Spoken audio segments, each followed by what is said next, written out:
that I Oh, took. that's I'm just okay. gonna YOLO my way through it because some of these things Yep. I'm like, oh yeah. Okay, well, welcome to the Cats and Books podcast. I am Izzy, And I am Erin.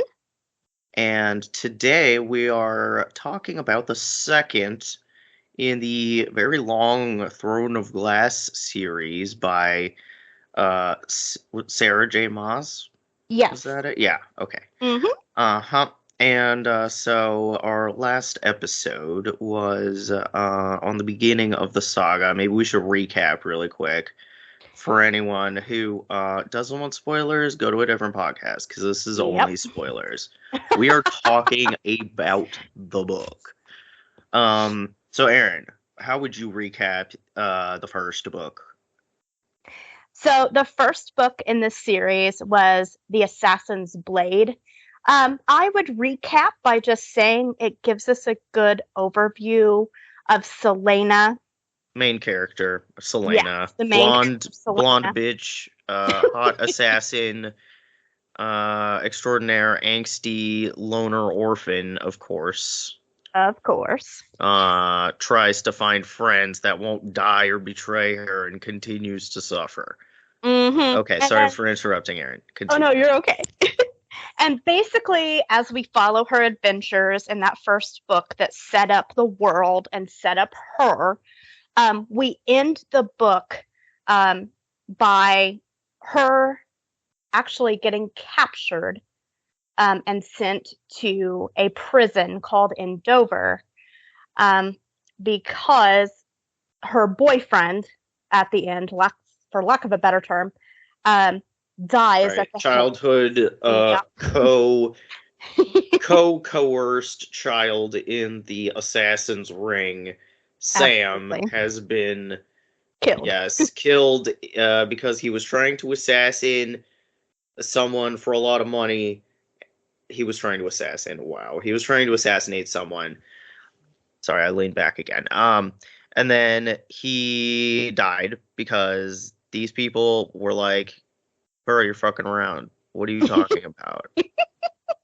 And so, anticlimactically, her boyfriend gets murdered while she's waiting around for him to come back. And it's like, that's so fucking lame. That's all I have to say about it. Is like, this is like, as a reader, I would have preferred she been like, no, bitch, I know you want me not to follow Mm-hmm. you, but I'm gonna follow you. And I wanted her Mm-hmm. to go through, like, she should have been there to watch him get murdered, is all I'm I saying. agree. That's a I agree. wimpy cop out to not have to write a fucking murder scene.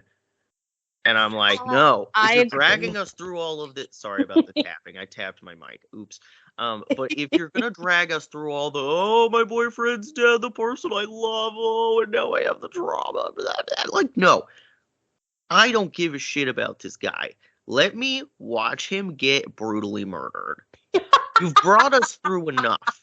You might as well finish the fucking job. So anyway, that's how we're not even into the second book, but those are my thoughts for the first book. Which, other than that happening, was just like, oh, I'm with the pirates, and we freed the slaves, and then I got fucked up, and then I had to go to the desert, and then the guy was nice to me, taught me some shit, and then I had to go back to my abusive dad, lost a friend, etc. Then my boyfriend dies, and that was the first book. And then I get captured, fucking imprisoned in like an abuse camp. I'm sorry. So that's the first. No, she's in an abuse camp. I'm sorry. It's not funny. I'm very sorry. No, what I'm laughing at, is though, funny, Aaron. You can say it. It's funny. No, but what I'm laughing at, though, is that our first author that we're going to be doing, we at first had decided to just kind of do Throne of Glass, and then I started doing more research and realized that all three of Sarah J. Maas's book series, all the characters kind of tie in together. So Izza and I decided, okay, we're just going to read our way entirely through Sarah J. Maas. We're doing it. We're doing the whole thing. We're doing it live. Exactly. But I'm actually really enjoying the fact that we picked these books to start off with, because I will say I gave the first book, like, it's a 3 out of 5, okay? It's like, it's not brilliant writing. It's But not bad. it's not bad. It is It's a not bad. standard fine book. Right. It's There's average. like some stuff in it that like the writing style will get on my nerves where I'm like, you've said the same word 3 times in a row, stop. But like, other than that, yeah. It's readable. Like, I enjoyed myself. But yeah, she has gotten better as the books go. And so it's like, okay. So, on that note, here we are. We are reading the second book. Aaron, tell us. Okay. Well, never mind. I'm gonna start with the sort of beginning summary, and Aaron, you can pipe up whenever and take over at any time. Absolutely. Okay. Okay, so the book starts. Selena is in Andover, and suddenly some randos show up and they're like, yo, we need this bitch. And she's like, who are these people? And it's the Prince of Otterlin and his like military bodyguard named Kale. Kaol. It's C. It's CHAOL. Oh fuck. I listened to the audiobook. So I don't know. But we make fun of the name because it's like kale. Is it cow? Is it chow? What is it? All I think of is leaves. Kale leaves. He is a plant. Anyway. So, okay, back to the story. So they're like dragging her to like back to the fucking glass castle palace of the evil dude who squashed all the magic. That's sort of the back arc, is like there's an evil guy. The evil king. And this is the prince, is the son of the evil king, who's grabbed her out of this hellhole and is like, all right, we're gonna tell you what we need from you once we get there. And she's like, what the fuck is happening? Yeah, so we already know that Captain Westfall, which is the Kale, is gonna be another love interest. They're like, bow to the king. She's like, bitch, no, fuck off. And they're like, ooh, that's hot. Just kidding, they don't. But like, it's coming. So she like tries to escape, and the prince is pissed. But yeah, they want her to basically be the king's champion. I don't remember what they told her. What the king tells her is that if she agrees to be his champion, and if she wins this competition that is being they want her held, to be in like a battle royale competition. Well, it's not battle royale. It's just a competition. Oh, I did mention in my notes that for some reason the line, or like they said they'd cover her scars with a dress so that she wasn't like self-conscious about it. She was like, stop looking at me, I'm dirty. And I was like, what the hell? Well, and I will say the king offers the whole reason she gets pulled into this competition, besides the fact that they've heard, hey, she's an assassin, a really good assassin. Right. They found her because they're like, oh, this bitch murders people. Cool. Sounds good. Cool. We want that. We need people to murder people. Let's get this person out of prison and put her to work. Well, they offer her freedom. If she works for the king for 5 years, then she gets her freedom after that.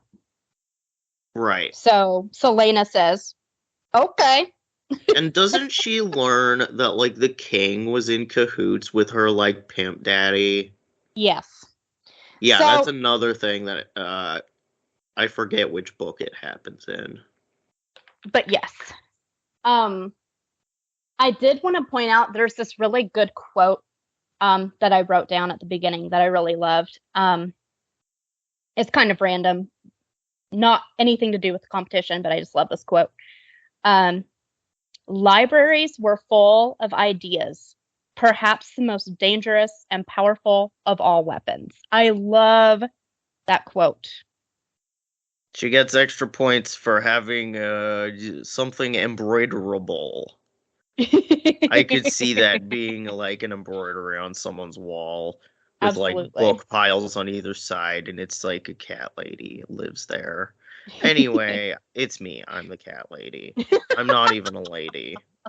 So okay. Here's I'm gonna just go back to summarizing. We're gonna kind of try and get through that because it's kind of we're recording about these after it's been a long time since we read it because our previous recordings got jacked up. So So bear we with are, us. yeah, bear with us. We are having to re-record book 2, which we're doing right now, book 3, and book 4. And then once we do that, we'll be back on track to our sort of semi-normal recording schedule. Yeah. Okay, so anyway, so she is put in this position where it's like, all right, do you want to go back to the hellhole, or do you want to do this fun challenge where you fight other people to figure out who's good enough to be the king's champion? So, okay, so she has to duel for it against other criminals that they pulled out of the, I don't know, Prisons out and of the prisons. yeah, some of them are like prisons, and some of them are like other lords who bring their own like champions forward. What's kind of frustrating to me is I wrote down here that like during the period of like training for all of this, so she's like trying to recover from being half starved. Mm-hmm. And like for some reason she keeps thinking about how sad she doesn't have boobs anymore. I know. And I I'm was like, kind of like, what? what? Like Sorry. I'm like after that much trauma, my tits would be the last fucking thing I'm thinking about. I just like don't like it on top of all that, I'm flat. I used to be so I used to beautiful. be Like, shut sexy. the fuck up. What are you talking I about? This is a used to bitch be who's like, I sexy. used to be beautiful, but everybody keeps being obsessed with her no matter what she does, just because that's how it is on this bitch of an earth. And she's like, oh, I'm so ugly. Like, oh, fuck off. Anyway, so, okay.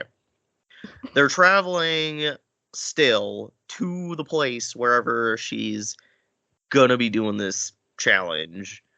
Okay, apparently the Captain Kale, is 22. Selena is 18. So that's legal. We appreciate that. I do appreciate that in so many ways, guys.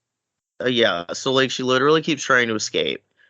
There's dogs, and she's like hanging out with them or something.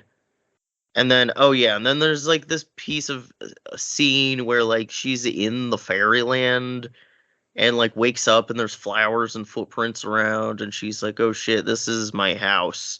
I live here. I'm Faye." And I don't really know why they went through there.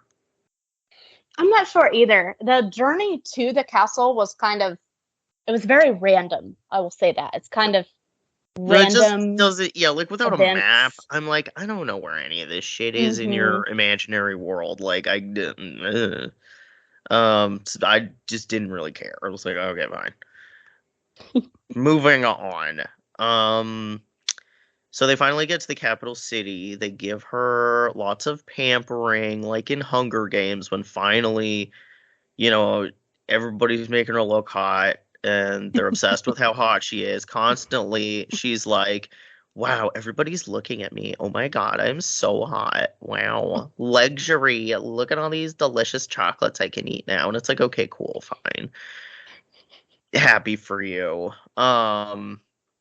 So okay, so throughout this period of time, Dorian, which is the prince, his name is Prince Dorian. I forgot to mention his name. He's talking to his shady dad and being like, "You watch, my bitch is gonna get through this." And then the daddy's like, "No, she's evil. You better watch her ass." So okay, so they hate each other. That's very clear at this point. Dorian we find out, secretly wants to get her to be the champion so she can help him escape. Because he's Mm-hmm. like, I hate it here. My dad's a bitch. Everything sucks. All these bitches are obsessed with me, but they only want me for my money. Get me out of here. Classic diva shit. First world problems. Let's see. So there's a library. This is just what's next in my notes. Aaron, is there anything I'm missing?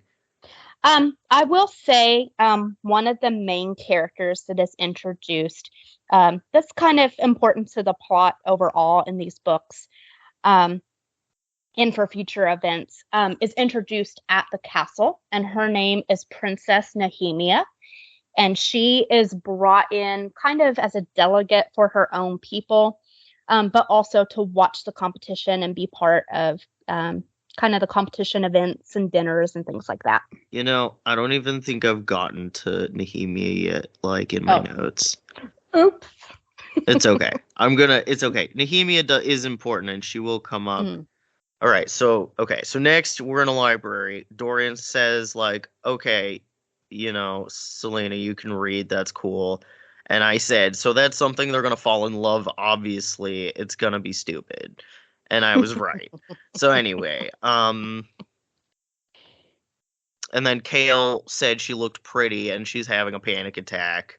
I don't remember why. Oh, I remember that. She was like panicking over something. But of course, his response is, well, you look really pretty. It's like, I don't know about you, but if I have a panic attack, that is not what I want to hear. Literally least fucking helpful man in the room. I wanted to mention that at this point, I wrote down that I am imagining the, like, white evil villain who piloted the ship in Pocahontas. Like that, like, that, you know what I'm talking about? Like the guy in the purple hat and the purple suit. Yes. He just looks like that guy to me. Who looks like that guy? The king is that guy in my head. That is all I can see. And it's like the whole cartoon. So I'm imagining Dorian as like this normal looking prince like kid, and then there's like that fucking guy. I cannot. Oh my god. Funny every time. Anyway, so at this point we're doing training montages for Selena. And they started the first test where they're eliminated. Mm-hmm. So let's see, there are 4 champions in a duel to the death. Mm-hmm. She hates one of the guys that she's dueling. I forgot his name. That comes later. What does? That task. Oh, okay. The first task is scaling a wall. That's right. Yes, and she ends up saving one of her fellow competitors, and she actually, it is said that she was like ahead of everybody and probably would have won that task, but one of her competitors actually like starts to fall off the wall, and she like grapple hooks herself on the wall and saves him. Yeah, thank God. And then that guy's no one else was gonna do that. I appreciate it, because she actually kind of liked that guy. She was like, you're a pretty chill dude. I think it's worth it to try and save you, even though I would be sent back to Satan hell. Satan. But anyway, did she like get kicked out of it? Like, what happened? So, as they start this competition, what the other notable thing that I wanted to mention that starts happening is that some of the competitors start showing up dead. So before they even start the first task, one of the competitors is killed. But he was a prisoner, so people were like, he had a lot of enemies anyway. So probably just one of his enemies came and killed him. It's like, okay, whatever. And then they do the first task. And then I think that kind of starts to set up the tone, though, because Selena starts to feel a little worried, because she's like, okay, well, one of my competitors is already dead. Yeah, like who's sniping all these people? Who What is is going sniping all these on? people? And also Selena was already getting some heat. Even during like the training sessions, I remember some of her fellow competitors were kind of giving her dirty looks. They're kind of looking at her like, what the hell is she doing here? So I think in that beginning, after they find that first gentleman that dies, she starts to feel a little threatened. Yeah. Okay. So after the first task, we have what's the evil chick's name? Not the evil chick, but Oh, like the concubine lady. yes. Oh. I know who you're talking about. Oh my goodness, Yeah. what is her It name? was interesting that lots Caltane. of Caltane. Caltane, lots Yes. of like the concubine characters are like villains, which is an interesting Mm-hmm. thing. I agree with that. It's kind of I'm like, it's interesting. Mm-hmm. interesting Mm-hmm. views present here. Mm-hmm. Let's see. She does a running challenge, she pukes. Oh, and then that's when I have Nehemia showing up. And then Yes. she's speaking a different language, pretends she doesn't speak English because she's like, I hate these people. Mm. Um, she's a like diplomat from her nation. I forgot the name of the nation. Ly or Ilwell. Eyllwe. Another fantasy name that we cannot pronounce. Is YLLWE? Yep. I Stop it. Anyway, Okay. Anyway. whatever. You get the point. She's from a place.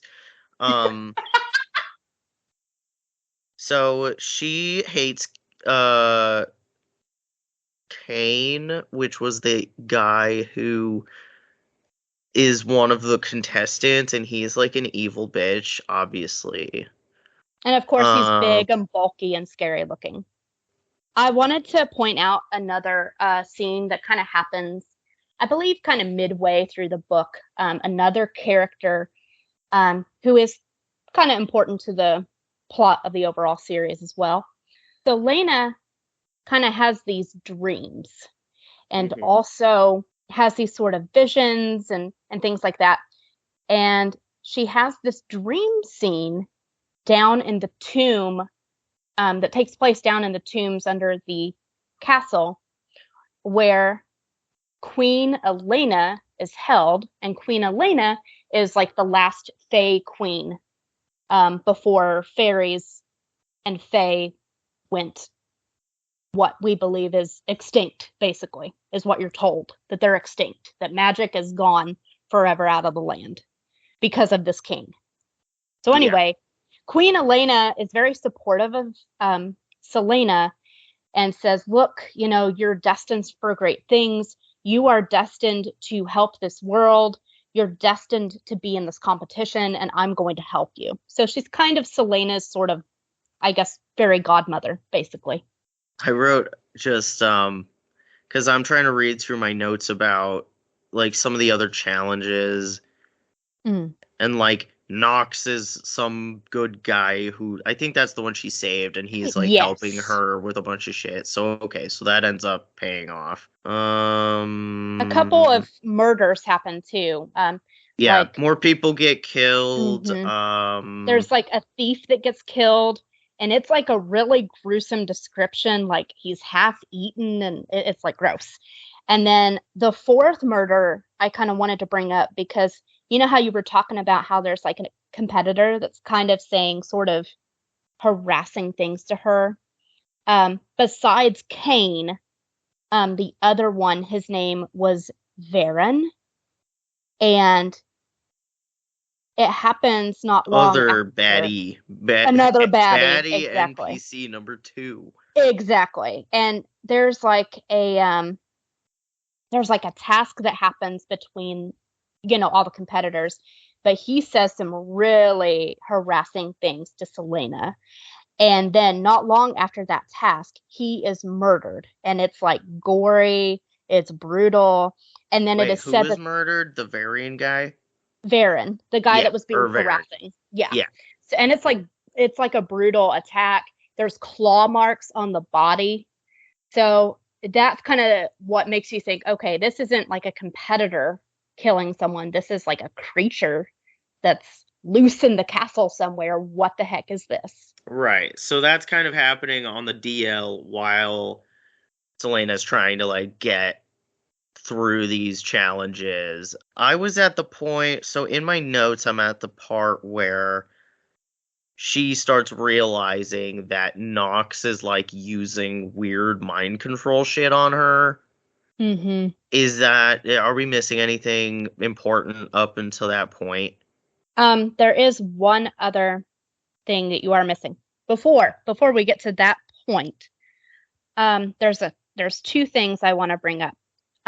So the first, one of the other big events that happens before all of the final climax of the novel. Um, so Selena and Nehemia, the princess that's there, they become friends. And one night, um, Right, I did Nehemia, kind of skip over the Nehemia yes, friendship. yes. So Nehemia, she becomes friends with Selena, and she is there really to help her people too. She's a really strong leader, and she's like, I want to help my people. And um, one of the major things that happens is that excuse me, guys, Nehemia comes to Selena one night and she's crying. She's a mess. She's very upset. And Selena's like, oh my God, what's wrong? Are you okay? And she says that a legion of Ardalan's army captured 500 of her people, the rebels hiding on the border of the forest. And her father had written her a letter saying they are going to go to Calcala as prisoners of war.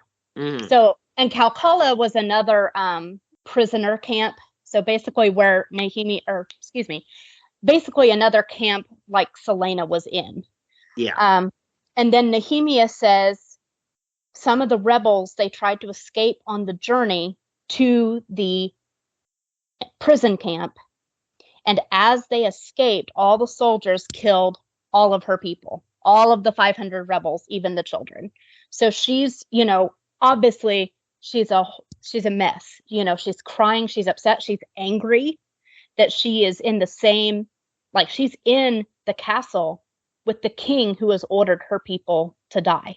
Right. So that's a big like, oh, things are like definitely escalating here. Yikes. Mm-hmm. Mm-hmm. Like Big Daddy King is like having with his Mm-hmm. tiny mustache in my head. But I think not that I like that the king did that, obviously, but then you really start to see just how evil this king is. And I think it makes you appreciate Prince Dorian more because you see Prince Dorian trying to go against his father and be someone different. Um, and the other thing I wanted to make mention of, and I think it's just because I like books that try to normalize periods, but they actually show a scene with Selena getting her period. Um, and I like the description of it, and just how much pain they were showing her in and the rest that she needed. So that was just something notable that I wanted to point out. Yeah, so I'm trying to figure out where we are in the plot. At what point are we? So I guess like in the meantime, Selena's sort of developing relationships with both Kale and the prince. Prince Dorian, and they're like flirting, like she and Prince Dorian are flirting about books and stuff, and then Kale like trains her, and so they're flirting through that, and so she's having a pretty good time. So at least there's that. And then of course there's sort of the rivalry between Kale and Dorian because they're like, no, my bitch. So then, okay, here's one thing I wanted to note. There's a part where we see the queen, and it was really funny to me because she was just like, oh, Dorian, you need to get married. We need to have this blah, blah, blah. And he's like, no. And the description was the queen was beautiful, even though she was old and looked like she was wearing makeup. And I was like, leave this woman alone. It's just like, in spite of her being old and looking like she's wearing makeup, she looked nice. She was pretty. I was like, what the fuck? And it's like the prince who was thinking this, and I'm like, that's not... What? Like, I'm not, like, going up to my mom being like, you're beautiful even though you're old and look like you're wearing makeup. Like, what the fuck is wrong with you? And like, then... Sorry. And then in the middle of the scene, wait, sorry, let me just finish this. No, go ahead. But then people just randomly start dancing in the hallway like this is a ball, and it's not. It's just like random people are around, and he's like sad about some other chick.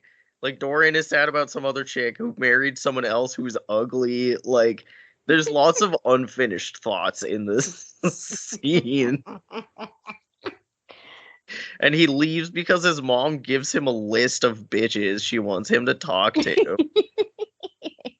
and then he leaves and sees Selena training and chilling with Iwe, and he's like, I want to go over there.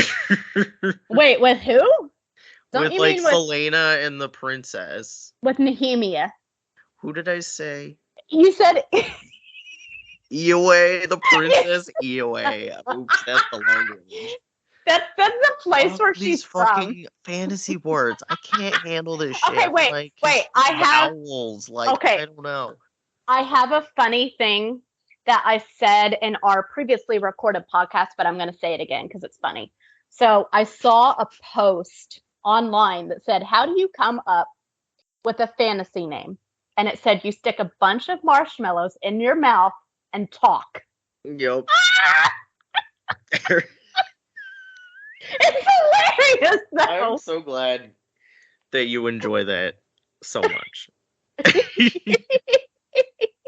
But it's true, though, because a lot of these fantasy names, it's like, why can't you just name them, like, I don't know, like, Mark?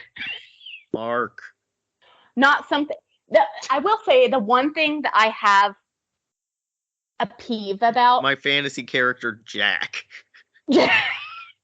No, but my thing is, like, I feel like characters in any book should not have similar sounding names. And we have a Kale, we have a Selena, and we have an Elena. Yeah, the Selena and Elena is like, what? Why are we just adding different letters to the same name? Right. Absolutely. So anyway, that's my note. So the next notes that I have as I'm skimming through them is we get in Caltaine. This is the hoe. Our concubine extraordinaire. We're in her head. Mm-hmm.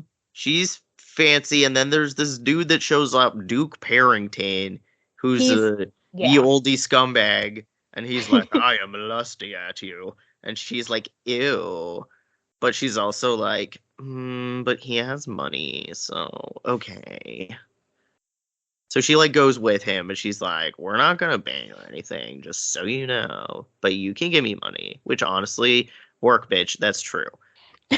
Make them pay you money. That's all I'm saying. Anyway, where was I going with this? Well, I think you were going into their final competition because Caltaine tries to... Right. She ends up... Mm-hmm. Here, why don't you tell everybody what happens at the final... yes, I will. So they have... well, first off, before we get to the final competition, there's a scene where They are down, I believe, um, in some part of the castle. The part I cannot remember. What I do remember is that This is like trying to remember a dream. Like, I do not no. Okay, no, remember this. I remember though. Okay, so Cain, who is like the one evil little competitor. So the final competition, before they have the final competition, it's down to her and Cain. And Cain has this like incredible strength. And what Selena finds out. Right, Cain's the evil guy, not Kale. Yes. More cook. Yeah, exactly. Again, yes, with the same sounding names. Anyway, so Cain, Selena kind of spies on him one night and finds out there is this beast called the Ritterrack, who is basically a demon that that Cain has kind of made a deal with. So Cain has made a deal with this beast called a Ritterrack, and it's giving him extra strength. So she knows this kind of going into that final competition. And there's this fight, of course, to the death, basically, between her and Cain.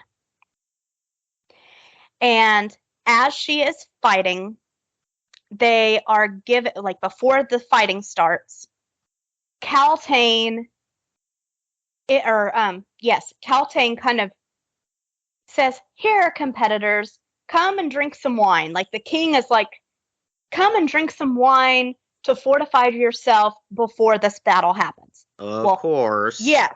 And Kaltain has poisoned the wine meant for Selena. So then they go into this competition, and as Dorian and Kale, as they are watching Selena, they realize something isn't right. And Dorian is fighting with his father to stop the competition because he knows something is not right here.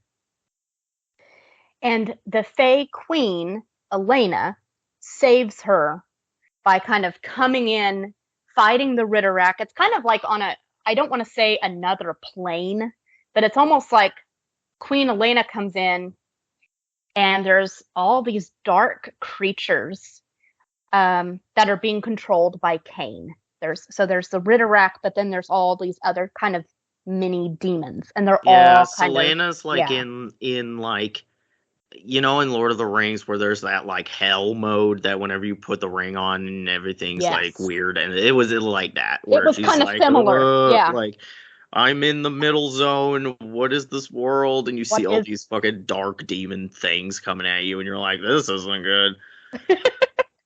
And then what ends up happening is Queen Elena saves her from the demon. Wait, did we talk about Queen Elena already? Yes. Okay, so we already went through the Fae Queen. Yes. The Fae Queen comes forward and saves her.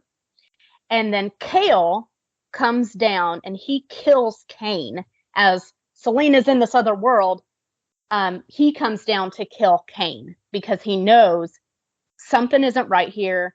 Cain's trying to go for her, and Selena's on a whole other, like, she's not even paying attention to Cain anymore because she's got all these demons coming at her. Right. So, she's like, you know what, actually, he can just kill me. That's fine.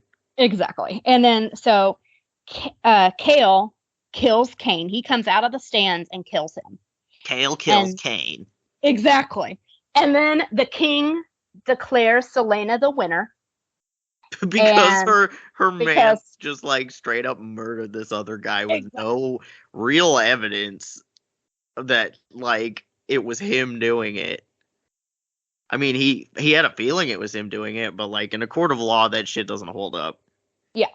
So well, he was trying to kill. So what people saw in the stands is they saw Selena kind of under the influence of that poisoned wine. So she wasn't acting right on the field. Of course, they can't see the demons, but they could tell that she was sick.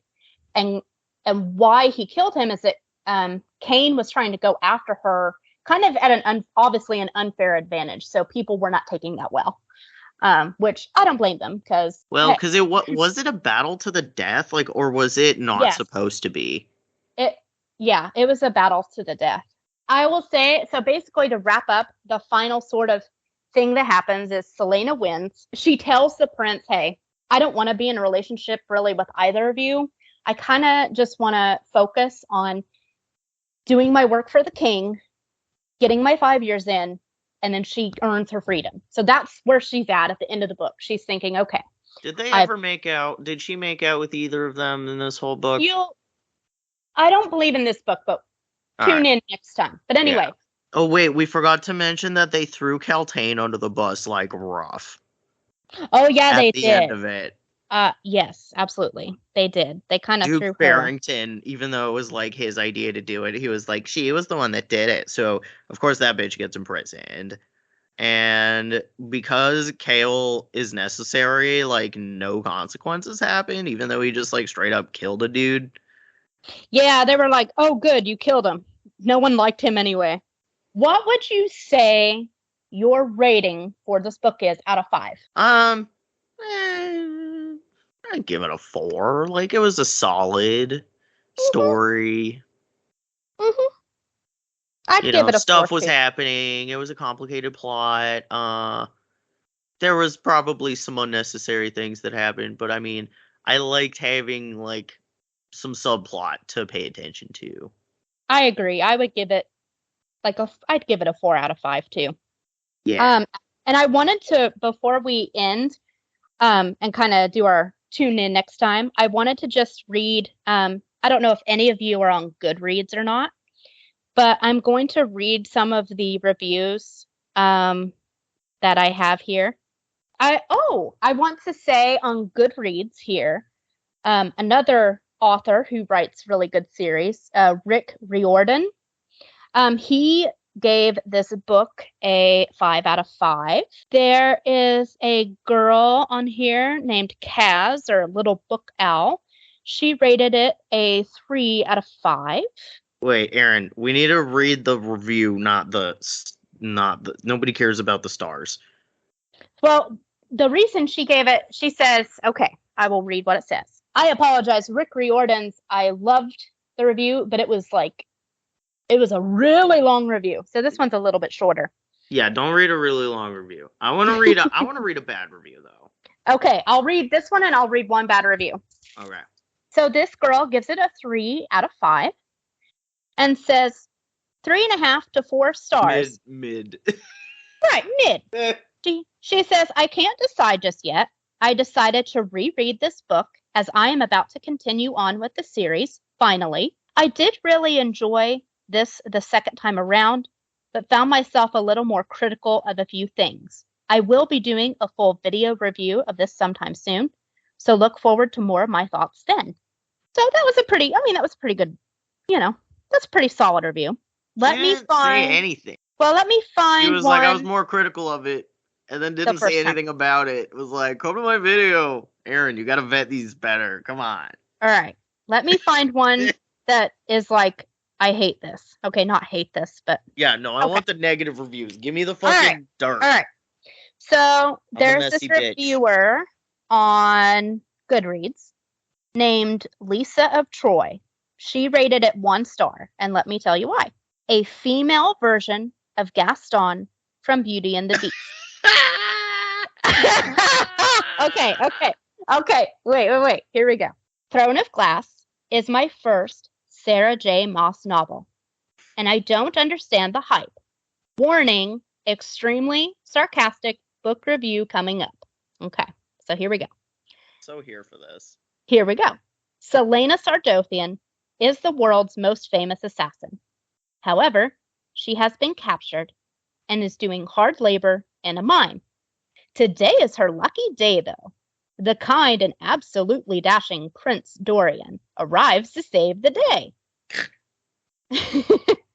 Celaena can enter a competition to be the king's champion. If she wins the competition, she then has to serve 4 years of service under the king, and then she is free. Yippee! Yippee!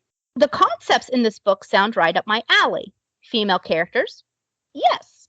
However, my gosh, this is probably the most unlikable character that I have ever endured. I was hoping that someone would finish her off. Oh my gosh. Please kill her. Oh my gosh. All right. Selena is one of the least humble characters ever written. She is the female version of Gaston from Beauty and the Beast, but worse. So much of this book is about, oh, I could take this guy down with one bat of an eye. Give me a break. When she finally arrives for the competition, she does not seem to do any training other than what is forced on her by Prince Dorian or Kale. If you want to be the best at something, you usually have a routine. Each day, you know exactly what to do to train and prepare. Selena likes to sleep in and dreams of kissing. I really wish that I was still producing booktube videos because this book would make a great spoof video.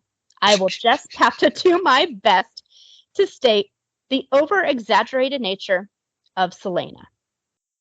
If Selena was a book influencer, she started reading when she was 3 months old. She has read a book in every state and country. She has read every book on every checklist, and she has a photographic memory. When she gets ready for a book quiz, she doesn't even open the book to refresh her memory, and she giggles and dreams of boys kissing her. Tee-hee!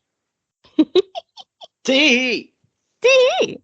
The romance in this book is absolutely cringe. One of her suitors is so struck by her beauty. It is very cringe. A little bit, yes.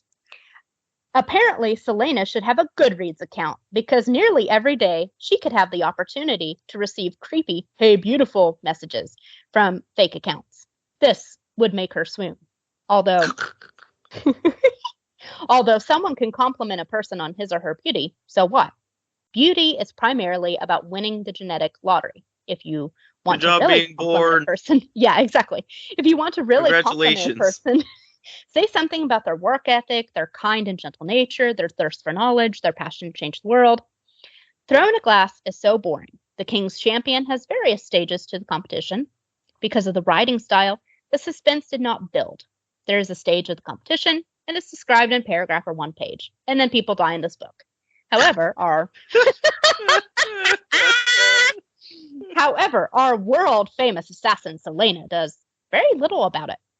Sucks to be them, I guess. She's too busy thinking about kisses. The characters aren't developed enough, so when they die off, no one cares. I'll agree with that statement.